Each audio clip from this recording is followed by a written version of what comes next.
And I'll introduce James. So he's the lead product designer at, Proxy. Sorry, I was misreading something.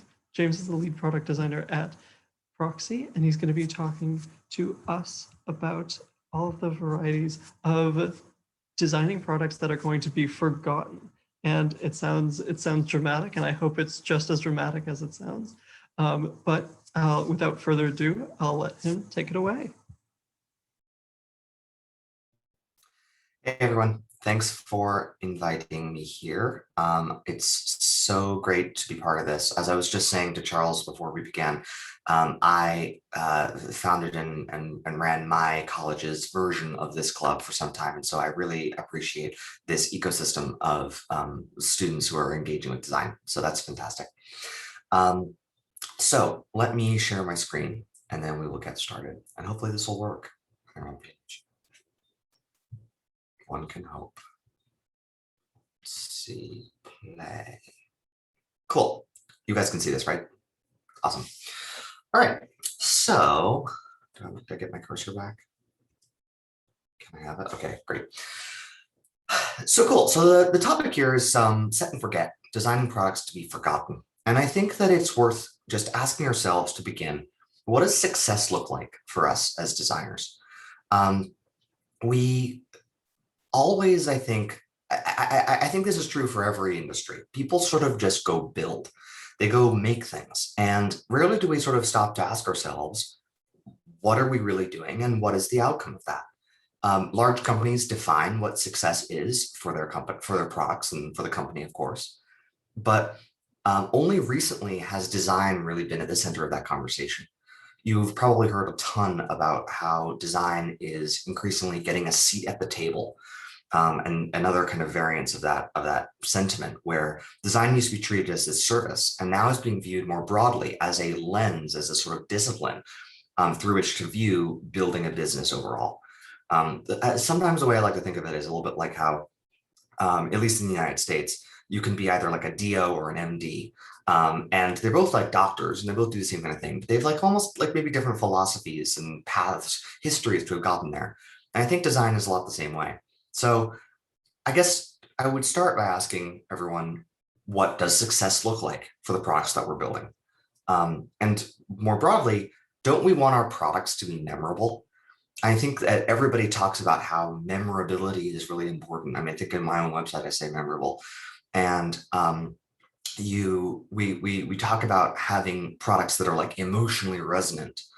But I want to challenge that preconception for a minute and ask ourselves when that can fall short. So feel free to drop in the chat an example of, say, the most important product that you use today. And unfortunately, organizers are unable to see that chat. So if you wouldn't mind shouting out something, that would be appreciated. I can read them off as we go. I'll put this in the chat, but I'll throw out my Notion. Everyone knows it. Everyone should by now. Oh, Christine says iMessage. Let's see, anyone else got any products? A pen or pencil? Oh, a Bible. So when I ask this question, usually people refer to the products that they use most often. They refer to products that are pretty important fixtures of their lives. And almost always those products end up being technology products. Kudos to the person who says pen and pencil. I think that's a great point. But a lot of products are not really like that, right? I mean, the wheel is in many ways a product. And I want to invite you to just consider for a second the idea of a light switch, right? Without light switches, we wouldn't have any lights on, obviously. And, you know, then where would we be? It would be dark. And that would be pretty unpleasant. And I think that little things like that are really big fixtures, literally, of our general lives, doors, stuff like that.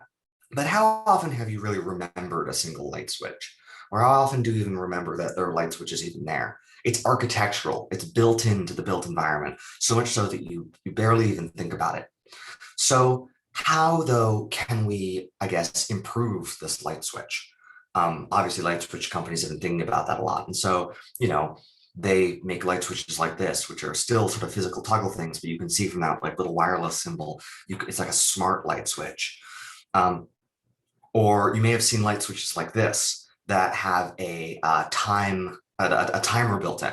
So maybe I only want the lights on for like 10 minutes. I can just press the 10-minute button. I won't need to remember to turn it off. So this is an example of a case in which we don't always want to have the user remembering things. In fact, usually it's preferable for the user to not remember things. We'll get into more details as to how that can be, but effectively, we talk about, as designers, all about this idea of cognitive load, how we can reduce cognitive load. And what greater cognitive load than this pressure, this like anxiety in the back of your head that I have to remember to do something. That's why, we ask Siri, remind me to do this. We have reminders apps, all of those things, right? How joyful it is to not have to always remember things. Light switches like this that have things based on time can kind of do that. Stop and ask yourself what it would be like if every product in your house was every light switch in your house was a light switch like this, or every product in your house was built the way that this one is, where it would have only a certain amount of time for which it was on, and it would remember to do things for you, or even contextually understand that this thing is no longer needed.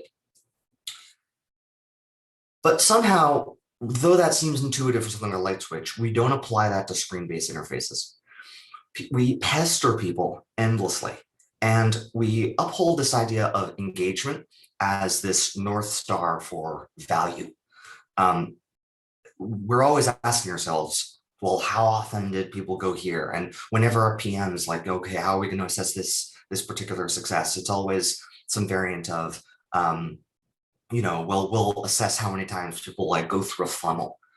But I think, as we'll see, a success state in many cases is not represented effectively by the frequency of use or by even the length of use. And we'll get into more details on that. Companies are starting to realize that, and that's why you see things like screen time.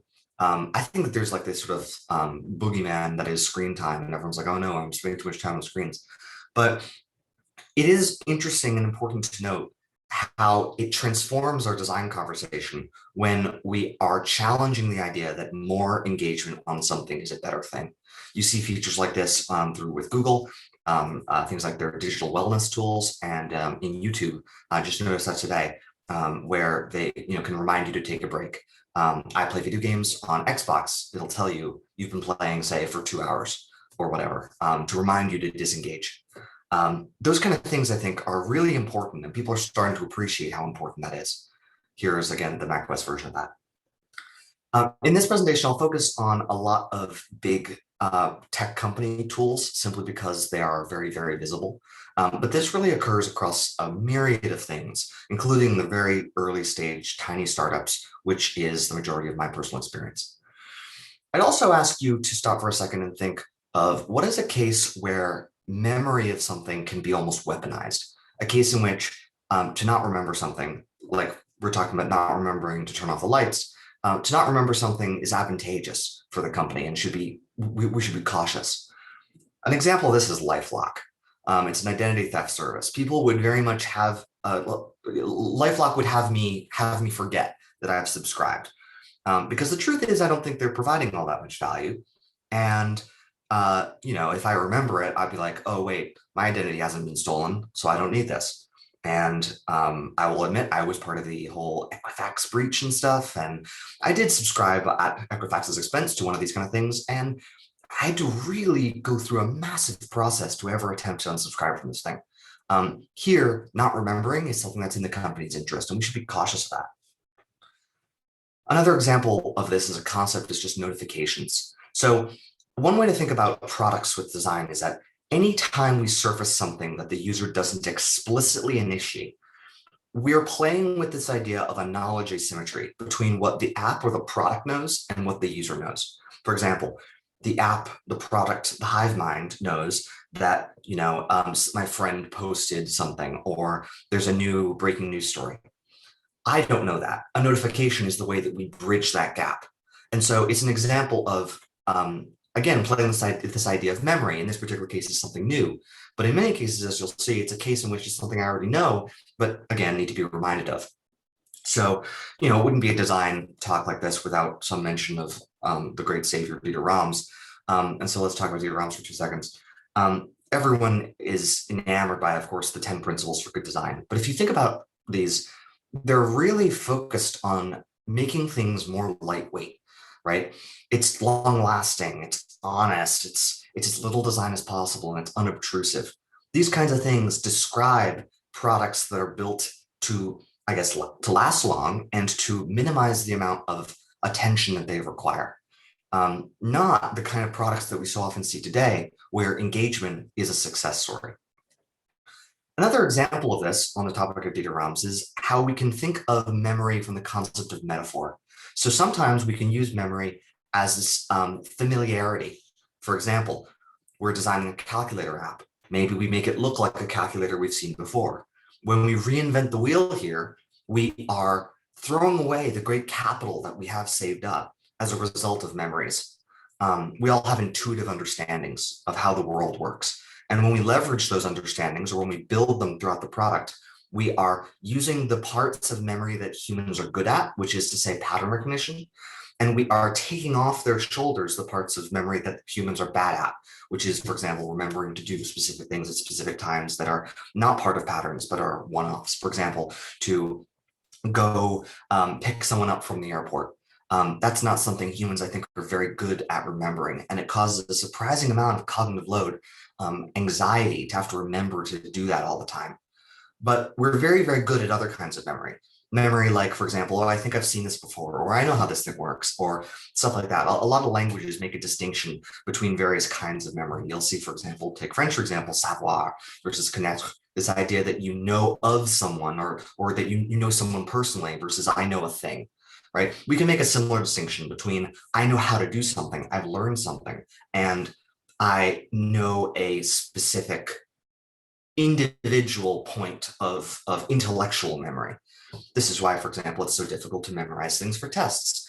It's out of touch with the regular experience. But you see, the people who are best at memorizing very large sets of data use these metaphors to link them to things that they know and patterns that they understand. So let's just ask ourselves, though, why is the design industry so focused on those parts of memory that are not very effective for us, while maybe in many cases foregoing the parts of memory that are effective, that is the familiarity? We require that things are new from the standpoint of unfamiliar, so that they're distinct. And we don't ask people to engage less, that is, for the product to do more for them. In fact, we take up what people's most valuable resource is, which is time. One of the major reasons, I think, for this is this battle that's ongoing in every company between design and operations. So I'm really generalizing here, but in every company, you can think of there's two camps. There are people who make the products, and there are people who sell the products, or who have some other kind of related thing about making the sale possible.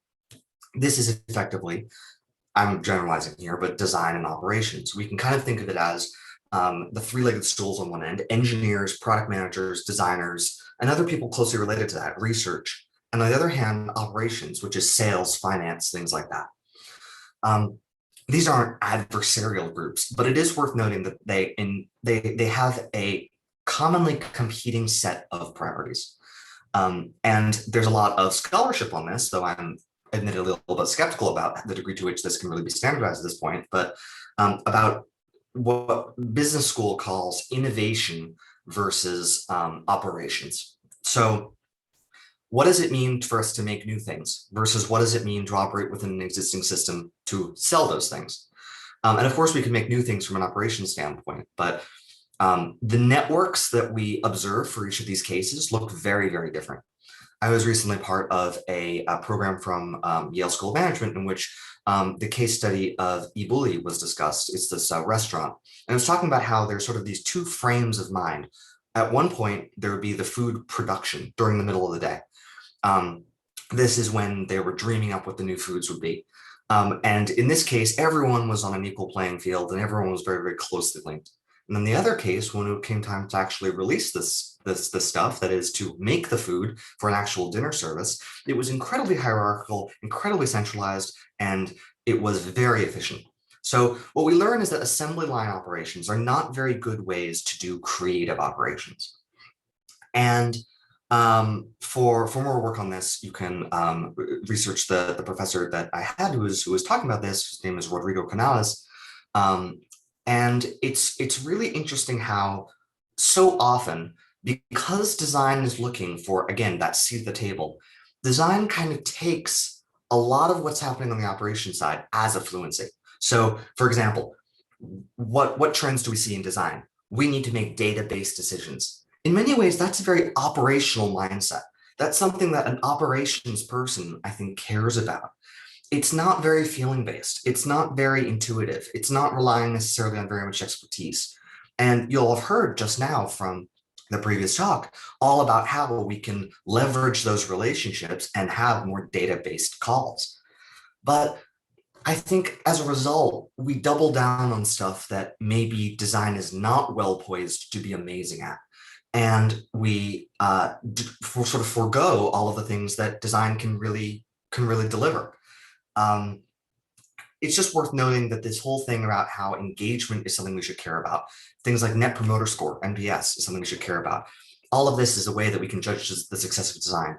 Well, those are the ways I think we can, in many cases, judge success of business. And success of business is often exclusive with the interest of the user. And so we can, I think, leverage what design can do by bringing that diversity into the conversation. So let's talk about a few examples of how this thing works. Let's take privacy as a concept. So a while back, I was fortunate to join Google's Google's identity UX team.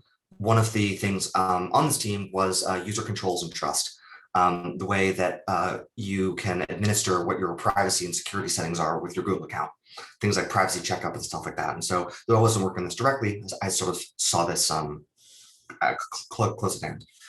So I want to show you a brief video of a Google product, and hopefully this will work. Oh, it didn't work. Here we go. A lot of things have to come together to pull off a proper surprise party, but what's most important is the people, which can be tough because Tina, who's hosting, lives north of town, Greg's coming from far away and running late, and Kate, the birthday girl, is still on her way to meet up with Ben, who will take her to the party. He said to meet at the pink bench, yet he didn't say which one. But that's no problem, because Ben can use Google Maps to share his precise location in real time, for exactly as long as he wants, and only with Kate. While he stalls for time, Ben can use Google Maps to check in and make sure everyone else is arriving at Tina's. Then, when it's time to hit the road and head to the party, he shares their route and ETA with the others, so they know just when to expect them. With their location updated in real time for a perfect birthday surprise. Everybody, they're almost here. Share your real-time location Like a candle. with the people you want for exactly as long as you want. Right from Google Maps.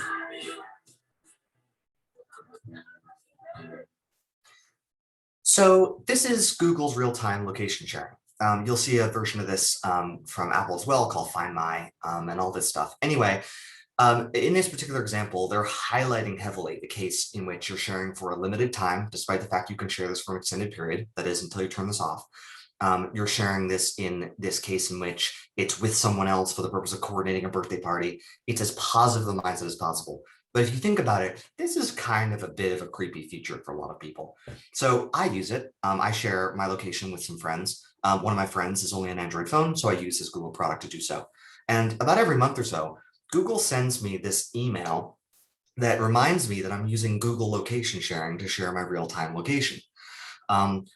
Now, I remember this, and I personally don't find this that, I don't find the concept that creepy that it's doing it, but it is so impactful that Google reminds me of this, that I am routinely engaged to remember that I have this thing happening in the background.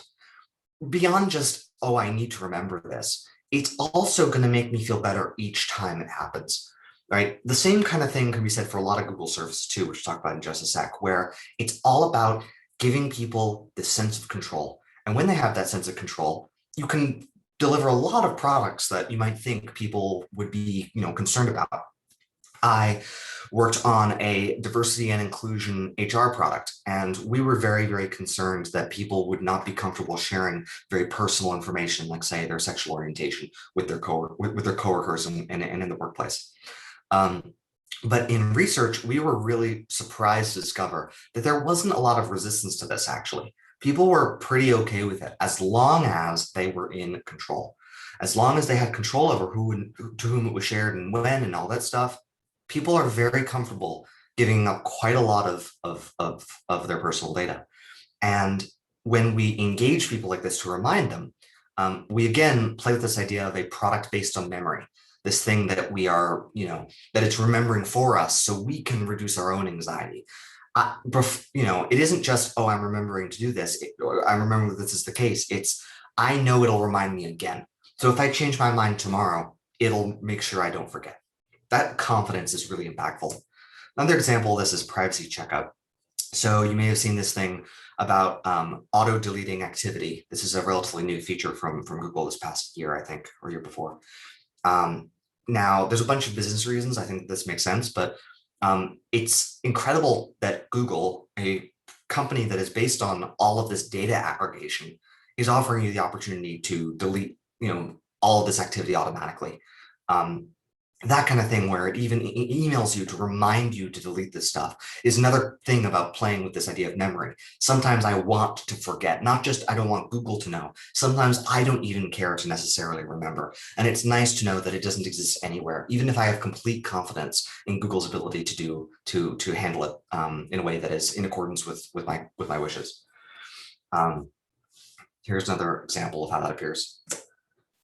So you can choose to delete this thing automatically, and or you can delete things right now. And it's so, how would it look if more products allowed us the opportunity to actively forget? Not just, again, to have Google or someone forget, but to forget ourselves, because we know we won't be able to remember it without all of this technology infrastructure. And then another example of this is like reminders. So let's take Apple Watch. It reminds me to stand, tells me to stand up and move a little for 1 minute. Now I don't need to have in the back of my mind this worry that I am, not going to remember this because I've read all of the research about how standing is the new smoking and everything else, right? Or the Apple Watch hand washing feature, in which contextually, when it detects that I'm washing my hands, it prompts a timer to remind me to keep washing my hands until it's the appropriate amount of time. That kind of thing takes, again, cognitive load off of the user. It's not just our product isn't unintuitive. It's not just our UI is confusing. It's something that is just the case in the world. It's the one fewer thing you have to remember. And one of the ways I sort of like to think about this is about how much, human civilization advanced when we had disposable time. When, someone is farming and producing enough food, that means that maybe this other person doesn't need to do farming and can devote their mental bandwidth towards other things. And technology has the ability to further offload the amount of stuff we need to remember to do, or that we need to, be cognizant of. And hopefully that means that we can be thinking about things that are more impactful. And though hand washing seems like such a tiny thing, in the aggregate, this ends up being pretty impactful. Another example is when you start syncing your Apple Watch to begin with. It says your Apple Watch is syncing, and then here's the operative part. You'll get an alert when it's done. There's no need to remember to go back and check. We'll let you know when that's the case. Or when it prompts you about an irregular heart rate or heart rhythm. Same thing again. It doesn't deliver as much even the health value, it delivers confidence. Particularly for me, I don't even, use this feature that often, and it's never been the case for me. I'm a healthy person, don't think it would very likely be the case for me. But my mom has a heart condition, and she wears her Apple Watch all the time. And it makes me feel so much better knowing that that is something that is happening in the background all the time. Again, it speaks to this idea of remembering to check in and remembering this idea of like a cognitive load in the back of your head. Or how Vimeo will email you when your video is ready to watch, when it's in the queue. We have this thing that's processing, and we don't want to have people constantly go back and check.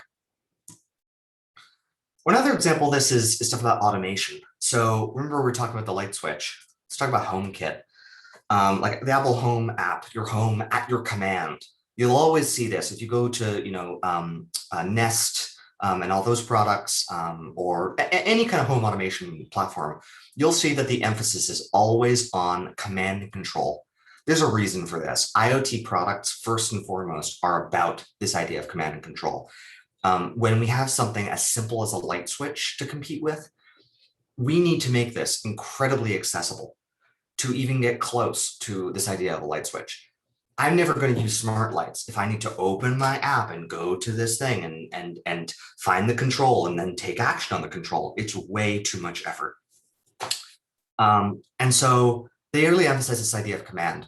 But what's better than commanding something, than being in control? Maybe never having to be in control because it knows what's appropriate for me at a given moment. And if I need to be in control, I can, but for the most part, it's handling things in the background. So that's why we have all this stuff like put your home on autopilot, right? Stuff about location or time or actions, things like motion sensors. What if we could program all this so our house was almost like robotic? And as we walk through it, maybe the walls move like a Harry Potter-esque, the staircases move, and the house facilitates whatever it is I'm doing at the moment and whatever I want to do. It's like if you've seen Ex Machina, like this home-wide AI, or an example I was just referring to at work the other day is from the old game Halo ODST, where there's this superintendent AI that controls the entire city. How can we how can we leverage this idea of automation or autopilot to reduce the degree to which we'll have to remember to go do things? Oh, I have to remember to, unlock the door because my relative is coming to visit. So much of our lives, particularly nowadays, is spent with these kinds of routine, mundane things that we are bad at knowing to do. Here's screens from that. In this particular example, showing how you can open the shades when the sun rises and close them when it's dark. Or another example of this, getting away from automation, is this idea of birthday reminders. Amazon sends me an email to remind me that in this case, my mom's birthday is coming up in 1 week. I think people might find this a bit insulting at times. Like, of course, I remember my loved one's birthday. But what if you could realize that because this is happening, you can let yourself forget some things? Maybe not my mom, but other people's birthdays. I can allow myself to forget because I have confidence that this thing is remembered somewhere. I came across this Twitter thread the other day. You can go look it up. Just Google his name, David Perel, and it's all about this way like to supercharge your note taking. Use things like Notion and stuff. And I recently got started on Notion, both for my current team at work, but also just for my personal stuff. I scuba dive. I put like all of the scuba certifications that I'm doing into this Notion. And the weight that is lifted off you, realizing that that's not something you need to remember in the back of your head, is profound. I want to just talk to you about this guy. Golden Krishna is his name. He wrote this incredible book called No Interface. The best interface is no interface. Would definitely recommend it. Go get a copy. And he has this great part of his talk here that I wanted to highlight for you. And hopefully I will be able to skip. Here we go. It's like around here. I couldn't get the time code. Here's a different problem. Losing your house keys happens to a lot of people. Startups try to solve it by launching an app for that. It's called Lockatron. And there's a giant unlock and lock button. Okay, UI cover that goes over the deadbolt. And when you press the lock or unlock button, it shuts the deadbolt. Lockatron then backed down. They said, well, what about our user experience? What does this really look like for our end customer? Kind of what it looks like. So first, you have someone who walks up to their door and they want to open it. Next, they want to open their door, so they pull their phone out of their pocket. 3, they want to open their door, so they hit the power button to wake up their phone. 4, with the current version of iOS, they want to open their door, so they slide to unlock. 5, they want to open their door, so they enter a PIN code. 6, they want to open their door, so they hit the home button next to their last opened app. 7, they want to open their door, so they hit the home button next to their last opened group. 8, they want to open their door, so they swipe their seat icons and try to find the Lockatron app. 9, they want to open their door, so they hit the app icon to launch Lockatron. 10, they want to open the door, so they just wait for Lockatron app to load. 11, they want to open their door, so they hit this giant unlock button. 12, they want to open their door, so they open their door. I looked at this and I thought, well, something's really wrong here. Anyway, so that's just a little bit about from him. This is a photo I took. He was giving this talk at Google as it happened. Here you can see the tweet on the screen there from Lockatron following that original talk, in which he was then talking about, again, how important it is that we minimize the steps. Not only does this reinforce the stuff I was saying before about this idea of command and control, but I want to just also speak to this idea that on top of the memory that we have to like remember to turn lights on or off or whatever else, or open the blinds, we also now need to remember the convoluted steps that it requires for me to go through all of these apps and such to make this outcome actually happen. For a lot of people, I would say pretty much everyone, that is substantial, but for a lot of people, it is nearly impossible of a load. I think it's an unfortunate stereotype that, older people are always this sort of scapegoat of people who aren't very technologically proficient. But for example, in my particular parents' case, it ends up being fairly true. They're not very technologically proficient. And there are a lot of automations and things that I would imagine are reducing their cognitive load, reducing the amount that they need to remember. But in the case of my parents, ends up being yet another thing they have to remember. And as a result, they just don't do it. So all this is basically to say it's only valuable if it's also accessible in memory. And sometimes, again, things that are routine, things I've always known how to do, are easier memories than this new memory. So we can't, in our pursuit to help the user with their memory, to reduce the amount that they're going to need to worry about, institute this convoluted system that's going to be even more difficult in the first place. Let's go for another example. Let's talk about the Photos app, Google Photos or Photos on iOS. We have this memories section in For You, because it's not for anyone else. And we have this particularly dystopian notification that you sometimes receive that says you have a new memory, like a sort of cybernetic interface. It's going to tell me what I remember now. Now I'm beating up the copywriter here. It's not that bad. What I'm trying to get at is simply this idea that maybe I can have some confidence because I'll be like, it'll remind me of this really cool photo at a later time. There's just so much data to concern myself with all the time. I take photos every 5 seconds on my phone, and there's some incredible memories that I've lost to time. And to know that it's going to bring those up again at a later point is really, I think, very comforting in a way. At the same time, I think it's kind of concerning that it's now trying to curate for me in a way that I don't control what I do and don't remember. Which is why I wanted to just bring up as well that there is no such thing as a product that does not control what I remember. All of these products do to a degree. And we should ask ourselves, how are we designing products to affect what we will remember? I draw your attention to, for example, the experiment that Facebook ran a few years ago, at least, in which they found that they could affect people's moods based on what news stories they would show in the newsfeed. We can do the same thing here. We can affect people's moods based on the memories that we present. At Apple scale, that has massive impacts. That has an impact in the entire mood of the whole country, which again, if we consider just how many people we're talking about, is the difference between, quite honestly, suicides or not, the difference between people choosing pessimistic election outcomes or political outcomes that are based on fear or ones that are not. Or maybe the other direction, being too rosy spectacled, you could say, and being too optimistic when things are in fact quite bad. We should consider how and when we present these memories in this conception of time. Lastly, I want to talk about a couple projects that I have worked on in recent years that play with some of this. So one of them is this concept that I had. It's called Fuel, Rethinking Pediatric Type 1 Diabetes. Basically designed this app, and it's for young children. Many parents of young diabetic children will get their children phones much earlier than they would normally get their children phones. because they need those phones. They need those phones for the emergencies that they might have as a result of being diabetic.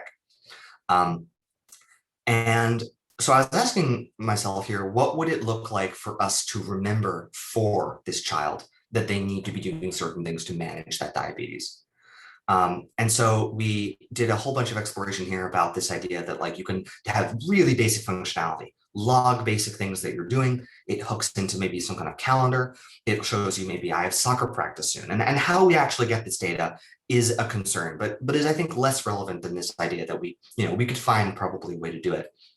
We have soccer practice soon. So it says, I'll check in with you in an hour or so we're ready for exercise. It's a partner with you to make sure that the child not only feels confident, but is again also ready for whatever this thing may bring. One of the leading anxieties that parents of children with diabetes have is this idea that they will become hypoglycemic over the course of the night. This is when their blood glucose drops too low, if I'm remembering the science properly. Please correct me if I'm wrong. It can be quite serious. They can be unconscious for an extended period, not to mention 1,000 other very serious health concerns. And so there's, I think, this anxiety that happens on the part of parents whenever their diabetic child goes to sleep. I hope they have the right blood chemistry at this moment.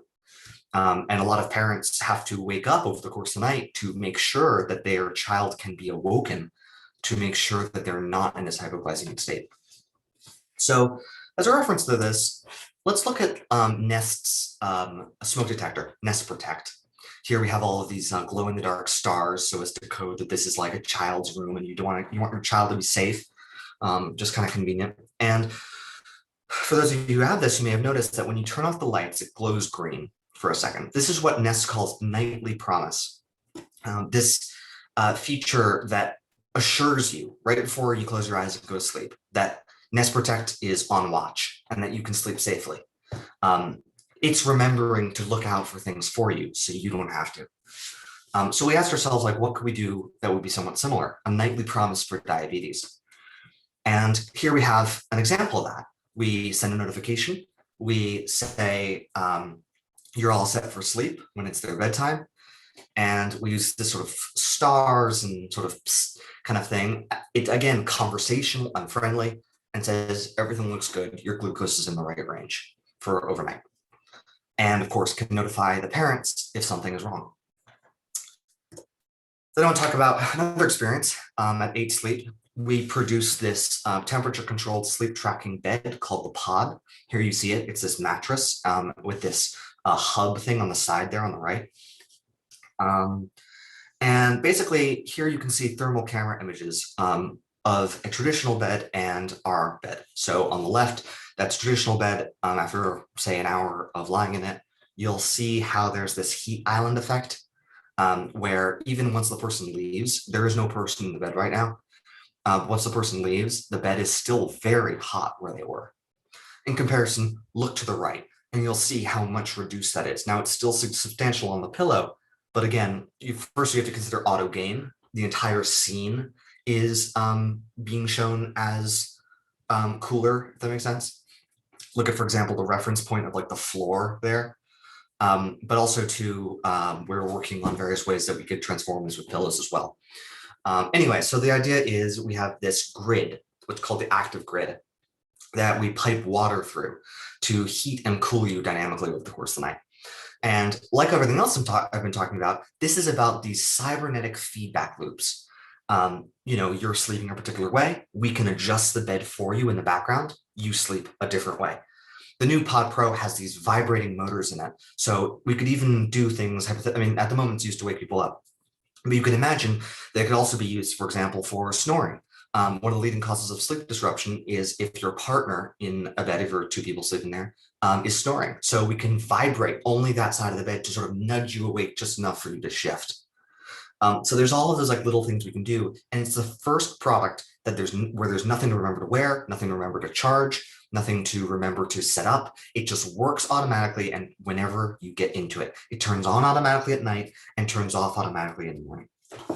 all according to your schedule. So firstly, there's a huge amount of cognitive load that's reduced as a result of the fact that we don't need you to remember to, again, turn it on or to configure it or to wear it or to charge it. That alone is massively helpful. And that's built into product design. There's a way we can design products so that you don't need to remember stuff. And that's what was really top of mind for us here. So over the course of the night, this particular image is a bit misaligned. Over the course of the night, you can see we have this graph of how your bed will change temperature. And you can, change the temperature using the giant dial at the top. Again, speaking to this idea that for an IoT product, command and control is incredibly important for us. Actually, now that I'm looking at this particular screen is all messed up. Disregard the screen. Anyway, the point though is that we have all of these points of, I guess, memory, and it adjusts automatically in the background for you. So success for us looks like people never waking up, never leaving their bed other than when it's the morning and then just leaving. If we did our jobs properly, they'd never use the app, which we use to control this thing, because they'd set it up once, it would be their perfect settings, and they would literally get into bed, wake up, and leave, and that would be it. So we had this quote that we were thinking about a lot from this guy, Bill Stumpf, who's the designer of the Aeron chair. Here you can see him next to the Aeron chair. I'm sure that everyone here has sat in an Aeron chair at some point, which I absolutely love. It goes, true comfort is the absence of awareness. And it's absolutely true. How do you know that your chair is successful? When you don't have any pain, when you don't need to shift, when you don't feel like, oh, I'm sitting in this chair, when I for once forget that I'm living alongside this product. What a joy that is when every single thing in my life is beeping and needing to be turned on or turned off or controlled or whatever else. I can sit in a chair, for example, this chair I have now, and I can be so comfortable that it becomes not at all a concern for me. Just like I'm not thinking about where I'm going to get food from, because we have a system in which, of course, for those who can afford it, etc., that food is so widely available to the society that I don't need to learn, say, how to farm. Now, of course, that's not true for everybody, and that absolutely does need to, it is an absolutely critical societal priority to change. But in the aggregate, in general, I think you sort of hear what I'm saying here, which is this idea that just like we do a sort of division of labor, we can also do a division of mental bandwidth. We can lighten how much of the incredibly noisy modern world the public needs to engage with. And they don't necessarily need to understand all the nuance of how the Pod Pro here works, because they can set it once and forget. And that thing I think is pretty magical, just like the Aeron chair. Anyway, thank you. Happy to take questions. That was amazing. Thank you, James. That was so much great information, and I'm sure everyone agrees that your experiences from all these different companies really tied everything together. It really gave not that your presentation needed any backing at all, but really gave you a lot of credibility here. And yes, we could spend the next few minutes. I think a lot of people had to leave to get working on their projects, as has been for the majority of the day, but we can get into some questions if anyone has any for the next few minutes. And yes, many thanks from the chat as well. Yes, but if anyone has any questions, feel free to put in the chat. For now, though, I'll ask my question, which is along the lines of your own experiences. I know you've talked about it quite a bit so far. But what was your best experience working on a team for a project? Either the best making it because of the project itself or because of the team itself? What was your best experience there and your different lines of work? I think that's an incredibly difficult question to answer. So it's different. They're all different. It's good. They're each good for different reasons. I would say that sometimes there's a real value to having impact in a broad scope of work. There's sometimes value to sort of building something all yourself. And I think it's impossible for me to choose amongst them, but I would say this, the vast majority of my experience has been in startups for a reason. I love this idea that designers are generalists in startups, that everyone kind of does everything, and that there's a huge impact on the outcome in every individual's work. You design something, and if you don't design it properly, there's no safety net to prevent that from going and having an impact. There is very minimal QA review. Maybe there's no other designers, and the team trusts you to know what's the right thing to do there. Really being thrown into that kind of responsibility is, I think, a very good teacher of what's important. And that's one of the reasons I'm so attracted to startups. So it would probably be cases in which I've had that direct involvement, like founding my own company, for example. Great, yeah, definitely. I knew that was going to be something along the lines of your answer, not that specific one, but definitely I knew it was going to be a tough question that kind of put you on the spot there. And the answer of like kind of no answer at all or many different experiences is always a good one to hear, especially from fellow designers and design students. This was a question that was asked at one of our previous events, and I thought it was only fair to ask you as well. But is there anything that you that wasn't in your presentation already, but that you wish you could have gotten advice on as a student designer starting into the world, either post-graduation or while you were still in school, or anything along those lines that you would like to impart on the designers here now? That's also hard because every person's experience is different. So what someone else needs to hear is different from what I think I would have needed to hear. But I'll say this in the hopes that maybe someone's like me, which is to say simply, I think that there's a thing about tech and about design where everything is happening too slowly. Everything is happening, at this lightning pace. And so I remember when I was in like 8th grade, I was drawing wireframes for stuff. I remember that I was in high school and I was doing like design work, and I was trying to do things as early as I possibly could. And I got to this point, I was like 16 or 18. I'm like, oh my God, I'm so old. I'm never going to do it, And of course, that's not true. And I think that it would have been nice for me to be, I think, a bit kinder with myself there.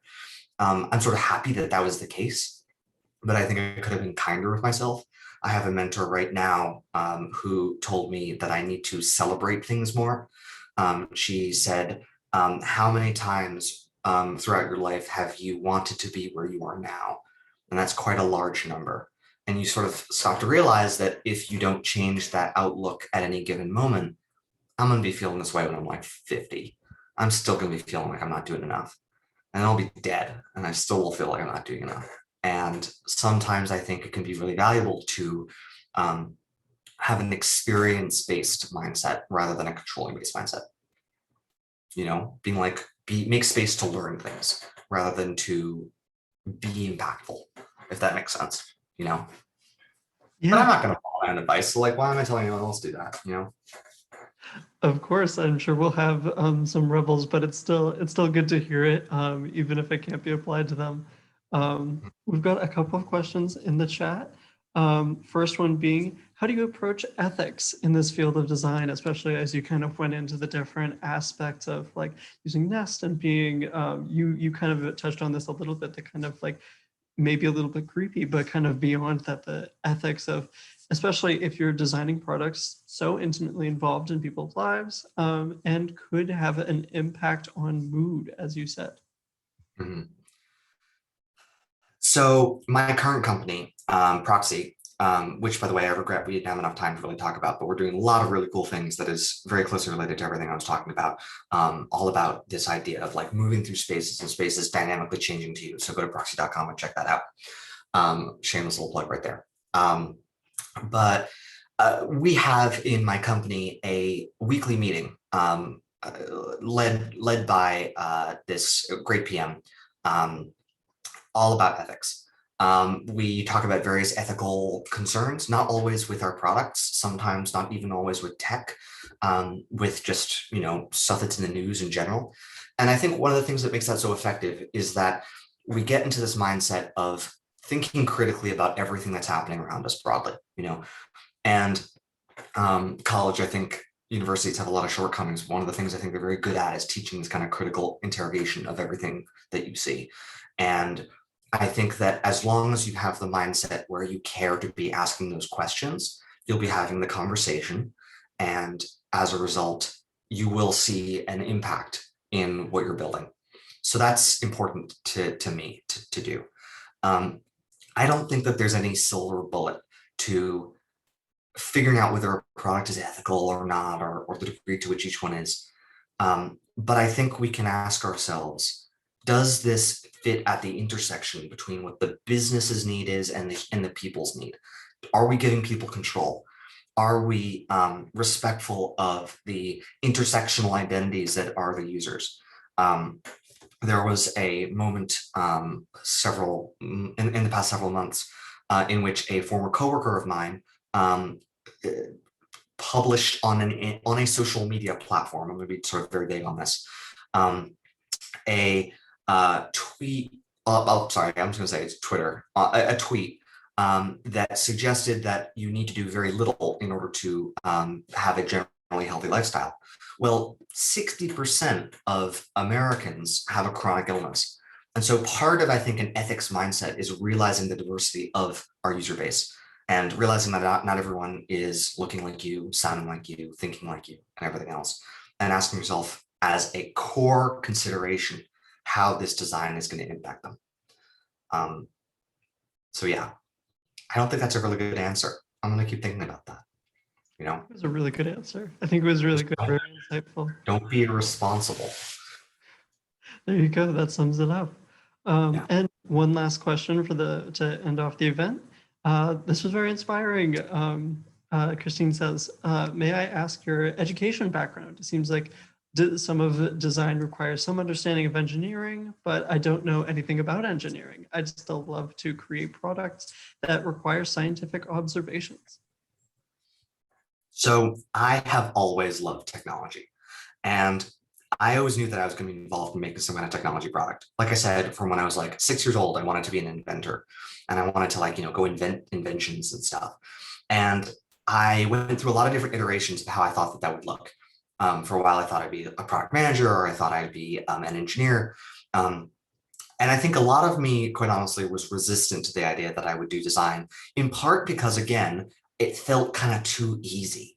That was a very short-sighted, not smart thing for me to think. But I wanted to really push myself to, I guess, challenge what my initial inclination was, which was to do design. But I was right. Design was absolutely the right way to go. So I'm super happy I'm doing that.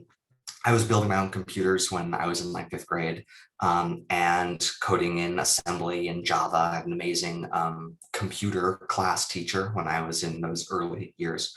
And so I've always loved being technical and having hands-on involvement there. When I went to college, I didn't really know what I was going to do. I tried 1,000 different things. In hindsight, I'm not entirely sure why I did, because I always knew I wanted to do design-related things. So I was going to be a computer science major, then I was going to be a computer science minor, then it ended up being computer science nothing, and I ended up being an art major instead, which, truth be told, I probably had some resistance to, because my dad is very into art, and I was like, I'm not going to be like him. And then I ended up doing art stuff and absolutely loved it. And now I'm doing design. But I really think I'm a self-taught designer. While, of course, I learned a lot, going through the college courses and stuff. It had a minority of the impact on my ability to do my current job.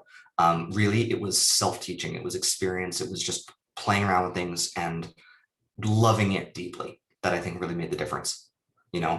As long as you are self-motivated in that way, because you just love the actual doing of it, you will learn to be really great at it, I think. So, and I should also just note, I did terribly in college. I was really, really bad. I had a terrible GPA, and they kind of like kicked me out because I was so bad at it for some time. After my first year, I was directed to withdraw because my GPA was too low. Turns out that's a thing that they can do. I didn't know that. I have ADHD. I didn't manage it well at all. So my point is, I did not have the most illustrious academic record. But like the saying goes, I never let school get in the way of education. So I'm sort of very self-taught. But again, everyone's different. So like, don't be like me. What a great way to end it off. I think, yep, Christine's got a lot of the emotions, and it's great. I love that quote. Don't let school get in the way of education. I already butchered it, but it was great on your part, and very helpful. I think answered a lot of our questions. Yeah, so I think that's the end. So we'll close off for today. Thank you so much, James, for coming and supporting us and helping everyone out here at Catalyst. It's been great having you, and this recording will be available here. I'll stop it, but thank you for coming, James. Well, thank you again for having me. And as a reminder to everybody, head to ADPList and you can make a mentorship chat with me anytime. Super happy to meet you all and to chat about your interests and stuff in more depth. And follow me on Twitter and whatever else. Oh, and go to jamesrobinson.io/bookshelf for lots of great design resources. Okay, those are all my plugs. Great to hear.